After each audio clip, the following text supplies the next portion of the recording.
Saat Presiden Soeharto dimakamkan, terdengar bunyi ledakan aneh dan cuaca pun berubah. Hal itu terungkap dalam buku Pak Harto The Untold Story, mengungkap perjalanan hidup mantan Presiden Republik Indonesia Soeharto hingga akhir hayatnya. Banyak hal yang selama ini misteri terkuak di buku tersebut. Meninggalnya Presiden RI kedua Soeharto bagi sebagian orang tentu meninggalkan duka yang mendalam. Tidak terkecuali Sukirno yang merupakan juru kunci makam keluarga Soeharto di Astana Giribangun.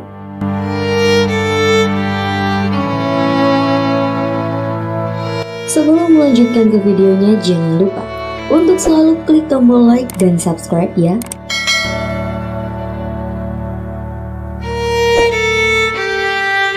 Sukirno sendiri memiliki pengalaman yang tak bisa dilupakannya ketika menjadi saksi penggalian makam Soeharto di tahun 2008 silam. Itu seperti yang diceritakannya pada buku tersebut. Di dalam buku itu, sebelum menggali makam Soeharto, sejumlah persiapan pun telah dilakukan. Di antaranya mengadakan rapat yang dihadiri oleh Rina, yang saat itu menjadi Bupati Karanganyar, Muspida, serta mantan Bupati Wonogiri, Beguk Purnomo Sidi. Menurut Sukirno, panggilan itu dilakukan pada hari Minggu Wage. Cuaca di sekitar istana dirasakannya sangat redup. Padahal ketika itu masih siang. Matahari entah bersembunyi di mana, tetapi udara tak terasa panas, seperti kalau cuaca sedang mendung. Juga tak ada awan. Sama sekali tak ada tanda-tanda akan hujan atau gerimis, kata Sukirno dalam buku tersebut. Tepat pukul 15.30 waktu Indonesia Barat, mereka pun duduk mengelilingi tanah makam yang akan digali. Tak hanya itu saja, upacara bedah bumi juga mereka laksanakan. Mereka juga berdoa sesuai dengan keyakinan masing-masing. Usai berdoa, penggalian pun dilakukan.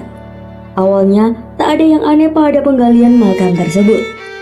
Hujaman linggis yang pertama dan kedua masih berjalan normal.